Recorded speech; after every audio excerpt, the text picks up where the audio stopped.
കുട്ടികളെ, ഞാൻ Akhil Manjeri A plus Malayalam എന്ന യൂട്യൂബ് ചാനലിലേക്ക് എൻ്റെ എല്ലാ പ്രിയപ്പെട്ട കുട്ടികൾക്കും ഒരിക്കൽ കൂടി സ്വാഗതം. SSLC മോഡൽ പരീക്ഷകളും അതുപോലെ SSLC പബ്ലിക് പരീക്ഷകളും ആരംഭിക്കാറായിട്ടുണ്ട്. അതുകൊണ്ട് തന്നെ ഒരുപാട് കുട്ടികൾ ആവശ്യപ്പെട്ടതിൻ്റെ ഭാഗമായിട്ട് നമ്മൾ പരീക്ഷാ ബേസിൽ നമ്മൾ ചില ക്ലാസ്സുകൾ ചെയ്യാൻ തീരുമാനിച്ചിട്ടുണ്ട്. അപ്പം അതിൽ SSLC അടിസ്ഥാന പാഠാവലിയിലെ നമ്മുടെ പ്രധാന പാഠഭാഗങ്ങളും അതിൽ വരാൻ സാധ്യതയുള്ള ചോദ്യ ഉത്തരങ്ങളുമാണ് നമ്മൾ ഈ ക്ലാസ്സിലൂടെ ചർച്ച ചെയ്യുന്നത്. കുട്ടികൾ കൃത്യമായ രീതിയിൽ ക്ലാസ്സുകൾ കാണുക, നിങ്ങളുടെ അഭിപ്രായങ്ങൾ നമുക്ക് കമന്റ് രൂപത്തിൽ അറിയിക്കുക കൂടി ചെയ്യുക. ഏത് രീതിയിലാണ് നമ്മുടെ ക്ലാസ്സുകൾ ഇനി ചെയ്യേണ്ടത് എന്നുകൂടെ കുട്ടികൾക്ക് അഭിപ്രായങ്ങൾ രേഖപ്പെടുത്താം. അതിനനുസരിച്ചുള്ള ക്ലാസ്സുകൾ നമ്മൾ ഭംഗിയാക്കിയിട്ട് നടത്താൻ വേണ്ടി ശ്രദ്ധിക്കും. ഇപ്പൊ നമുക്ക് പ്രവേശിക്കാം. നമ്മുടെ SSLC അടിസ്ഥാന പാഠാവലിയിലെ ആദ്യ പാഠഭാഗത്തിലേക്ക് നമ്മൾ പ്രവേശിക്കുകയാണ്. അപ്പൊ നമുക്ക് ആദ്യം തന്നെ നമ്മുടെ പാഠഭാഗത്തിലേക്ക് പ്രവേശിക്കുന്ന സമയത്ത് വേരുകൾ എന്ന് പറയുന്ന ഒരു ചെറിയ കഥ നിങ്ങൾക്ക് അവിടെ കാണാൻ സാധിക്കുന്നുണ്ട്. D. വിനയചന്ദ്രൻ എഴുതിയിട്ടുള്ള വേരുകൾ എന്ന കഥ. നമുക്ക് ഇങ്ങനെ ചോദ്യങ്ങൾ പ്രതീക്ഷിക്കാം.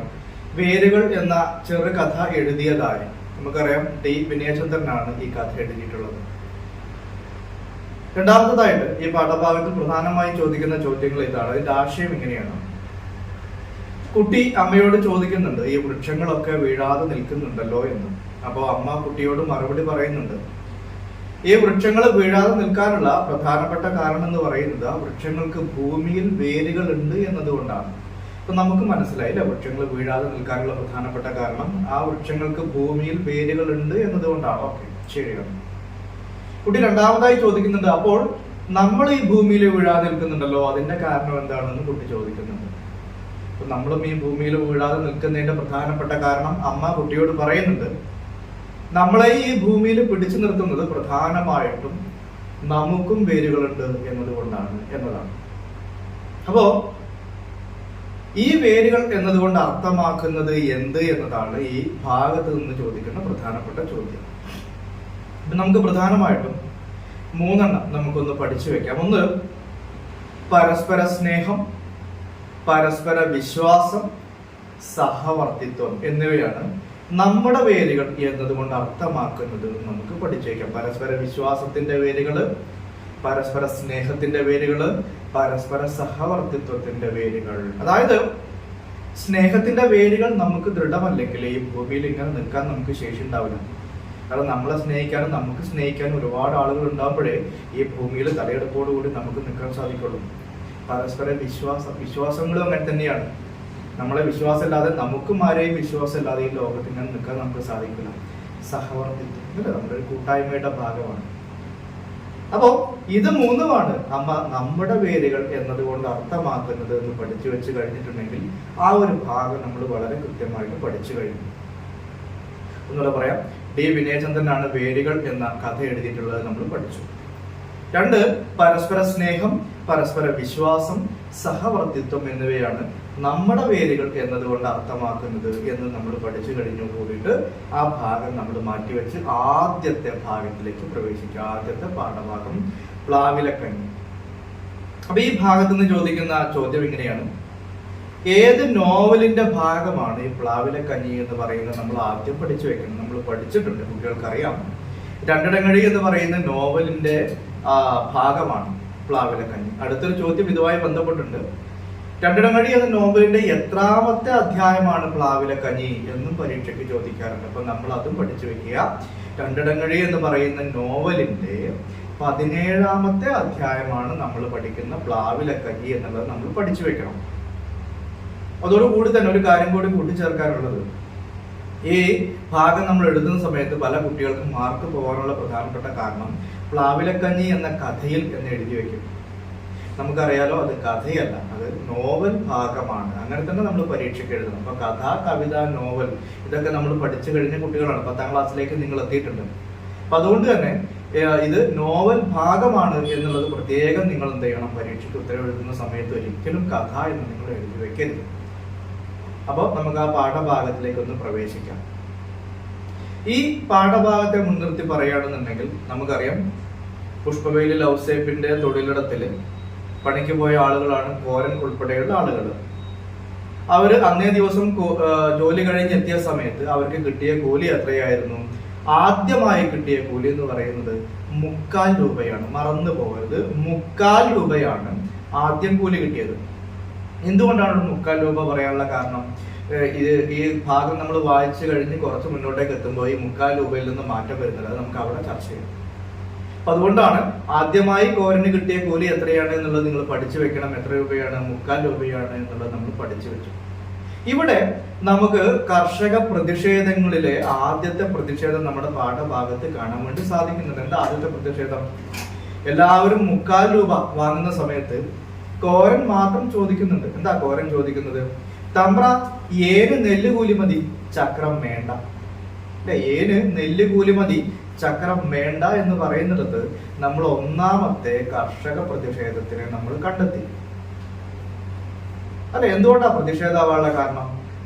എല്ലാവരും കൂലി വാങ്ങി പോകുന്ന കൂട്ടത്തിൽ ഒരാൾ മാത്രം അതിനെതിരെ ചോദിക്കാൻ തയ്യാറായി എന്നുള്ളതാണ് അവിടെ ആദ്യത്തെ കർഷക പ്രതിഷേധമായിട്ട് നമുക്ക് കാണാൻ സാധിക്കുന്നത്. പക്ഷെ എന്താ ചെയ്യുന്നത്? പുഷ്പവേലി ലൗസേപ്പ് എന്താ പറഞ്ഞത്? നെല്ലില്ല പിശാചുക്കളെ എന്ന് പറഞ്ഞുകൊണ്ട് ആട്ടിപ്പായിപ്പിക്കാണ്ടായിരുന്നു.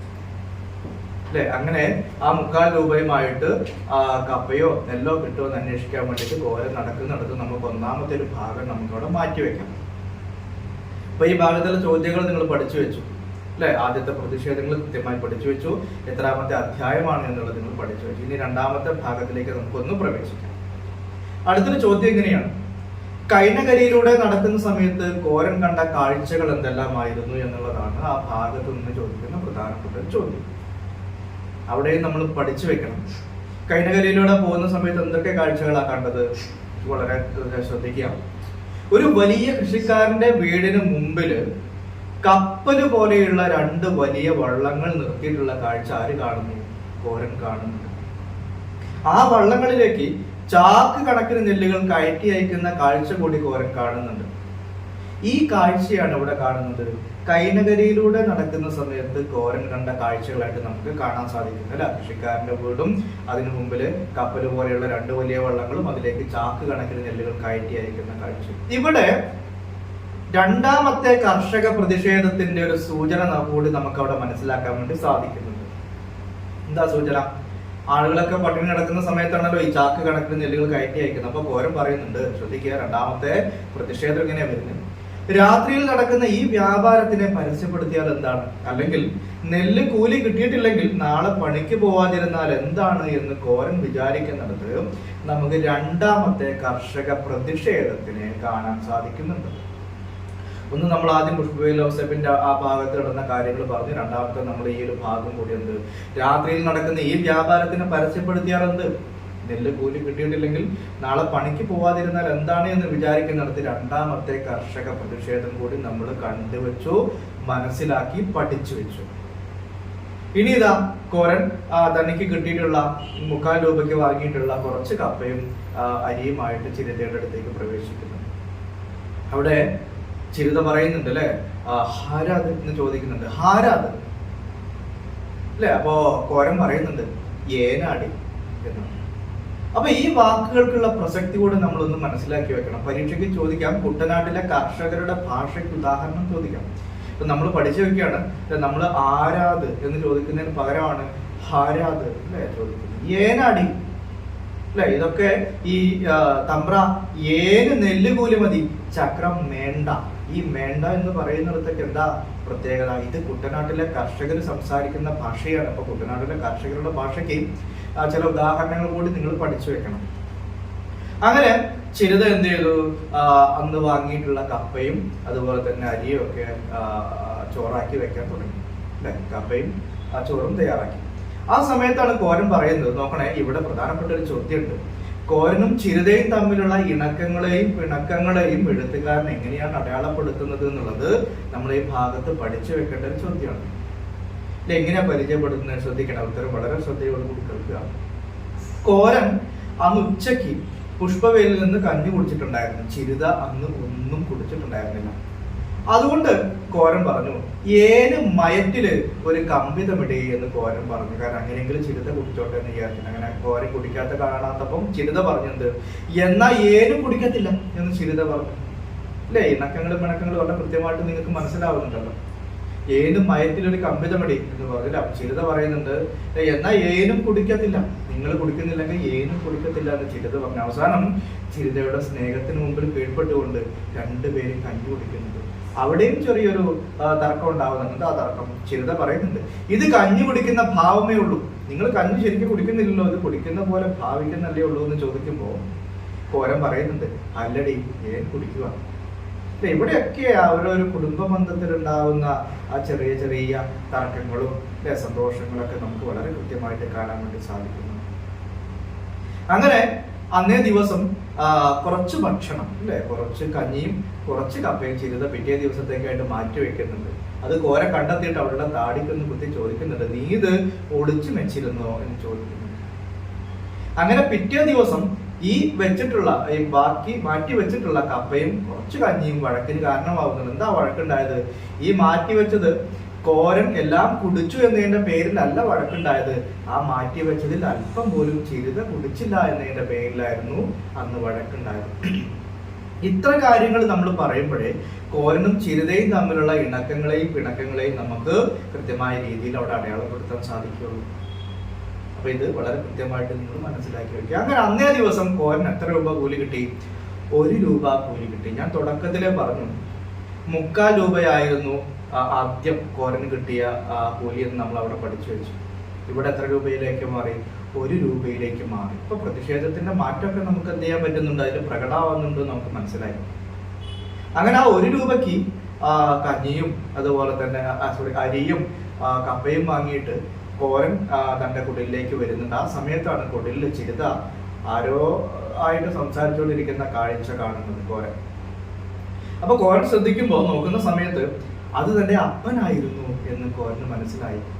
അല്ലെ, അപ്പൻ മകളെയെന്നും മോളെയെന്നും ചിരിത അപ്പ എന്നും വിളിക്കുന്നത് കാണുന്നുണ്ട്. അല്ലെ, അത് കണ്ണ് തണുപ്പിക്കുന്ന കാഴ്ച തന്നെയായിരുന്നു. പരീക്ഷയ്ക്ക് ചോദിക്കുന്ന ചോദ്യമാണ്, അത് കണ്ണ് തണുപ്പിക്കുന്ന കാഴ്ച തന്നെയായിരുന്നു എന്ന് പറയാനുള്ള കാരണം എന്ത് എന്ന് സൂചിപ്പിക്കാനുള്ള കാരണമെന്ത്? അതായത് അപ്പനും ചിരിതയും തമ്മിൽ വളരെ സ്നേഹത്തോടു കൂടി സംസാരിച്ച് നിൽക്കുന്ന ആ കാഴ്ച കോരൻ കണ്ടു, ഇത് കണ്ണ് തണുപ്പിക്കുന്ന കാഴ്ച തന്നെയായിരുന്നു എന്ന് നമുക്കവിടെ മനസ്സിലാക്കാം. അങ്ങനെ കോരൻ അകത്തേക്ക് പ്രവേശിക്കുന്നുണ്ട്. അപ്പനും കോരനും കെട്ടിപ്പിടിക്കുന്നുണ്ട്. അപ്പൻ വീടാൻ പോകുന്ന സമയത്ത് കോരൻ പിടിക്കുമ്പോ കോരൻ ചോദിക്കുന്നുണ്ട്, എന്നാ അപ്പ ഇത് ദേഹത്തൊക്കെ നീരാണോ എന്ന് ചോദിക്കുന്നുണ്ട്. അല്ലെ, അപ്പം പറയുന്നുണ്ട്, എന്താ പറയുന്നത്, ഇന്നേക്ക് അരിയിട്ട് തിളപ്പിച്ച് വെള്ളം കുടിച്ചിട്ട് ദിവസം 10 ആയി. അങ്ങനെ 10 ദിവസമായി ഇന്നേക്ക് അരിയിട്ട് തിളപ്പിച്ച വെള്ളം കുടിച്ചിട്ട്. അപ്പൊ കോരൻ ആലോചിക്കുന്നുണ്ട്, ആരായിരുന്നു ഈ അപ്പൻ? അല്ലെ, അതിന്റെ കൂട്ടത്തിൽ കോരൻ ഇതുപോലെ വിചാരിക്കുന്നുണ്ട്, താൻ അപ്പനോട് ചെയ്തത് അതെന്തൊരു അക്ഷന്തവ്യമായ അപരാധമായിരുന്നു എന്ന് കോരന് തോന്നുന്നുണ്ട്. പരീക്ഷയ്ക്ക് ചോദിക്കുന്ന ചോദ്യമാണ്, അതെന്തൊരു അക്ഷന്തവ്യമായ അപരാധമാണ് എന്ന് കോരന് തോന്നാനുണ്ടായ കാരണം എന്ത്? എന്താ കാരണം? കാരണം ആലോചിച്ച് നോക്കി, അപ്പൻ തനിച്ചാണ്. അല്ലെ, ആ തനിച്ചായിട്ടുള്ള അപ്പന് വേറെ ആരുമില്ല, ഞാൻ മാത്രമേ ഉള്ളൂ. ഇപ്പൊ അപ്പൻ തനിച്ചാണല്ലോ. അപ്പൊ വിവാഹം കഴിഞ്ഞതിന് ശേഷം താൻ തന്റെ പെണ്ണുമായിട്ട് ഇപ്പൊ മാറി താമസിക്കുകയാണ്. അപ്പൻ തനിച്ചാണ് ഇപ്പൊ താമസിക്കുന്നത്. അപ്പന്റെ ദേഹമാസകലം നീരാണ്. അത് മാത്രമല്ല, അരിയിട്ട് തിളപ്പിച്ച് വെള്ളം കുടിച്ചിട്ട് ദിവസം 10 ആയി എന്ന് അപ്പൻ പറയുന്നുണ്ട്. അപ്പൊ ഈ വാക്യത്തിൽ നിന്ന് നമുക്ക് മനസ്സിലാക്കാൻ സാധിക്കുന്നുണ്ട് കോരൻ ചെയ്ത അപരാധ ബോധം എത്രയാണെന്നുള്ളത്. എത്രത്തോളം വലിയൊരു അപരാധമാണ് അപ്പനോട് ചെയ്തത് എന്നുള്ളത്. അതുകൊണ്ടാണ് അതെന്തൊരു അക്ഷന്തവ്യമായ അപരാധമാണ് എന്ന് കോരന് തോന്നാനുണ്ടായ കാരണം എന്ന് നമുക്ക് അവിടെ മനസ്സിലാക്കാനും സാധിക്കുന്നു. കോരൻ അപ്പനെ കുറിച്ച് ചിന്തിക്കുന്നുണ്ട്, എങ്ങനെയുള്ള ആളായിരുന്നു അപ്പൻ? അല്ലെ, ഒരു കാലത്ത് ആനയുടെ കരുത്തുള്ള ആളായിരുന്നു അപ്പൻ. അല്ലെ, അപ്പന്റെ പ്രത്യേകത അങ്ങനെയായിരുന്നല്ലോ. തന്റെ 8ാമത്തെ വയസ്സിൽ ഒരു വലിയ കൃഷിക്കാരന്റെ കീഴില് പോയതായിരുന്നു അപ്പൻ, ജോലിക്ക് പോയതായിരുന്നു അപ്പൻ. അല്ലെ, കൃഷിപ്പണിക്ക് പോയതായിരുന്നു. അവിടെ എത്രയോ കോടിപ്പറ നെല്ല് അപ്പൻ കൊയ്തിട്ടുണ്ട്, എത്രയോ കോടിപ്പറ നെല്ല് അപ്പൻ മെതിച്ചിട്ടുണ്ട്, എത്രയോ കോടിക്കണക്കിന് ആളുകളുടെ വയറ് എന്റെ അപ്പൻ കാരണം നിറഞ്ഞിട്ടുണ്ട്. ആ അപ്പന്റെ അവസാനത്തെ ആഗ്രഹം എന്താണ്? അരിയിട്ട് തിളപ്പിച്ച കഞ്ഞി കുടിക്കണം എന്നതാണ് അപ്പന്റെ അവസാനത്തെ ആഗ്രഹം. എന്ന് ആലോചിച്ച് നോക്കിയേ, ഈ കർഷകരുടെ ജീവിതാവസ്ഥ വളരെ കൃത്യമായിട്ട് നമുക്ക് അവിടെ കാണാൻ സാധിക്കുന്നുണ്ട്. ഇവിടെയും പരീക്ഷയ്ക്കുള്ള ഒരു ചോദ്യം നമ്മൾ പ്രതീക്ഷിക്കേണ്ടി വരും. ഏതാ ചോദ്യം? അല്ലെ? ഈ അപ്പന്റെ ജീവിതാവസ്ഥയ്ക്ക് തുല്യമായിട്ടുള്ള അവസ്ഥയിലൂടെയാണോ കോരൻ കടന്നു പോകുന്നത് എന്ന് ഇപ്പൊ നമുക്ക് മനസ്സിലാക്കാൻ സാധിക്കുന്നുണ്ട്. അതേ ജീവിതാവസ്ഥയ്ക്ക് വലിയ മാറ്റമൊന്നും വന്നിട്ടില്ല. അതേ ജീവിതാവസ്ഥ തുടർന്നുകൊണ്ട് പോരുകയാണ് കോരന്റെ കാലഘട്ടത്തിൽ എത്തുന്ന സമയത്തും. അപ്പൊ കോരൻ ചിരതയോട് ചോദിക്കുന്നുണ്ട്, നീ അപ്പനും വല്ലതും കൊടുത്തോ? അപ്പൊ ചിരത പറയുന്നുണ്ട്, ഏൻ ഇന്നലെ ഒരു മുറം നെയ്ത് വെച്ചിട്ടുണ്ടായിരുന്നു, അത് വിറ്റ് കിട്ടിയ പൈസക്ക് അരി വാങ്ങി കഞ്ഞി വെച്ച് ഞങ്ങ കുടിച്ചു എന്ന് ചിരത പറഞ്ഞു. അപ്പൊ ഈ ഞങ്ങ കുടിച്ചു എന്ന് പറഞ്ഞപ്പോ അപ്പൻ എന്ത് പറഞ്ഞു? അപ്പൻ അവസാന വാക്കിനെ എതിർക്കുന്നുണ്ട്. ഞങ്ങയല്ല, ഏനാ കുടിച്ചത്, ഓള് കുടിച്ചില്ല, ഓളെനിക്ക് കോരി കോരി തന്നു എന്ന് പറഞ്ഞപ്പോ ചിരത കൃതകൃതിയായി. അവിടെയും നമ്മളൊരു വാക്കിനെ പരിചയപ്പെട്ടു. ഏതാ വാക്ക്? കൃതകൃത്യയാവും. പരീക്ഷയ്ക്ക് ചോദിക്കും, ചിരത കൃതകൃത്യയാവാനുള്ള കാരണം എന്ത്? എന്താ കാരണം? അപ്പന അവസാന ഭാഗത്തിൽ എതിർത്ത് സംസാരിച്ചാലോ എന്താ പറഞ്ഞ അല്ലെ? ഏനാ കുടിച്ചത്, ഓള് കുടിച്ചില്ല, ഓള് കോരി കോരി തന്നു എന്ന് പറഞ്ഞ സമയത്താണ് ചിരത കൃതകൃത്യയാവുന്നത്. അല്ലെ? നമ്മള് പ്രധാനപ്പെട്ട മൂന്ന് വാക്യങ്ങൾ നമ്മൾ പഠിച്ചു. ഒന്നെന്താണ്? ഒന്ന്, അത് കണ്ണു തണുപ്പിക്കുന്ന കാഴ്ച തന്നെയായിരുന്നു തോന്നാനുണ്ടായ കാരണം. രണ്ട്, അതെന്തൊരു അക്ഷന്തവ്യമായ അപരാധമാണ് എന്ന് കോരന് തോന്നാനുണ്ടായ കാരണമുണ്ട്. മൂന്ന്, അത് ചിരത കൃതകൃത്യയായി. അപ്പൊ ഈ മൂന്ന് വാക്കിന്റെയും വിശദീകരണങ്ങൾ കൃത്യമായ രീതിയിൽ പഠിച്ചു വെക്കുക. അങ്ങനെ 10 പ്ലാവിലക്കഞ്ഞി കോരി കുടിച്ച് കഴിഞ്ഞപ്പോഴേക്കും അച്ഛനോട് നീണ്ട എമ്പക്കം. അത് കേട്ടപ്പം കോരനും സന്തോഷമായി, ചിരതയ്ക്കും സന്തോഷമായി. ഈ ഭാഗത്തിന് അവസാനം കോരൻ വിചാരിക്കുന്നുണ്ട്, എന്താണ്? നമ്മുടെ മൂന്നാമത്തെ കർഷക പ്രതിഷേധത്തിന്റെ സൂചനയാണ്. എന്താ പ്രതിഷേധം? അപ്പന് ഒരു നേരമെങ്കിലും വയറ് നിറച്ച് ചോറ് കൊടുക്കണം, ഇന്ന് നെല്ലുകൂലി കിട്ടിയേ മതിയാകൂ എന്ന് കോരൻ തീരുമാനിക്കുന്നിടത്ത് മൂന്നാമത്തെ കർഷക പ്രതിഷേധവും നമ്മൾ കണ്ടു. അപ്പൊ ഒന്നെന്തായിരുന്നു? തമ്പ്ര 7 നെല്ലുകൂലി മതി, ചക്രം വേണ്ട. രണ്ടാമത്തത്, രാത്രിയിൽ നടക്കുന്ന ഈ വ്യാപാരത്തിനെ പരസ്യപ്പെടുത്തിയാൽ എന്ത്? അല്ലെ? നെല്ലുകൂലി കിട്ടിയിട്ടില്ലെങ്കിൽ നാളെ പണിക്ക് പോകാതിരുന്നാൽ എന്ത് എന്ന് വിചാരിക്കുന്നിടത്ത് രണ്ടാമത്തെ കർഷക പ്രതിഷേധം. മൂന്നാമത്തത്, അപ്പന് ഒരു നേരമെങ്കിലും വയറ് നിറച്ച് ചോറ് കൊടുക്കണം, ഇന്ന് നെല്ലുകൂലി കിട്ടിയേ മതിയാകൂ എന്ന് കോരൻ ഉറച്ച തീരുമാനം എടുക്കുന്നിടത്ത് നമുക്ക് മൂന്നാമത്തെ കർഷക പ്രതിഷേധത്തിനെയും കാണാൻ സാധിക്കുന്നു. അല്ലെ? പിന്നെ ചിരതയുടെ കഥാപാത്ര നിരൂപണങ്ങളൊക്കെ നമ്മുടെ പാഠഭാഗത്തിൽ ചെയ്തിട്ടുണ്ടായിരുന്നു. കോരന്റെ കഥാപാത്ര നിരൂപണമുണ്ട്, ചിരതയുടെ കഥാപാത്ര നിരൂപണമുണ്ട്, അപ്പന്റെ കഥാപാത്ര നിരൂപണമുണ്ട്, പുഷ്പവേലി ലൗസേപ്പിന്റെ കഥാപാത്ര നിരൂപണം ഒക്കെ നമ്മൾ ചെയ്തിട്ടുണ്ട്. അപ്പൊ ഇതൊക്കെ ഒന്ന് കൃത്യമായ രീതിയിൽ നിങ്ങൾ ഒന്നുകൂടെ നമ്മുടെ ചാനൽ ഒന്ന് ഫോളോ ചെയ്തിട്ട് കൃത്യമായ ക്ലാസ്സുകളൊന്ന് കാണാം. അപ്പൊ ഇത്ര ഭാഗങ്ങളാണ് നമ്മുടെ ഒന്നാമത്തെ പാഠഭാഗവുമായി ബന്ധപ്പെടുത്തി നമുക്ക് പഠിക്കാനുള്ളത് നിങ്ങൾ മനസ്സിലാക്കണം. ഈ ക്ലാസ്സുകൾ ഒന്ന് 2-3 വട്ടമെങ്കിലും നിങ്ങൾ മിനിമം കാണണം. ഞാൻ ആ പാഠഭാഗത്തിന്റെ കൃത്യമായ ഓർഡറിലൂടെയാണ് കടന്നു പോയിട്ടുള്ളത്. ഒരുവിധം എല്ലാ ചോദ്യങ്ങളും നമ്മൾ ഈ പാഠഭാഗത്ത് നേരിട്ട് ചോദിക്കുന്ന ചോദ്യങ്ങൾ നമ്മൾ ഈ ഭാഗത്തിലൂടെ ചർച്ച ചെയ്തിട്ടുണ്ട് എന്ന് വിചാരിക്കുന്നുണ്ട്. അപ്പൊ കൃത്യമായ രീതിയിൽ കാണുക, നിങ്ങൾക്കുള്ള അഭിപ്രായങ്ങളും സംശയങ്ങളൊക്കെ നിങ്ങൾ ചോദിച്ച് മനസ്സിലാക്കുക. നമുക്ക് രണ്ടാമത്തെ പാഠം അടുത്ത ക്ലാസ്സിൽ നമുക്ക് രണ്ടാമത്തെ പാഠത്തിന്റെ ആശയം നമുക്ക് ഇതുപോലെ കൃത്യമായ രീതിയിൽ പഠിക്കാം. ഓക്കെ, നമുക്ക് അടുത്ത ക്ലാസ്സിൽ പോയിട്ട് കാണാം. ശരി.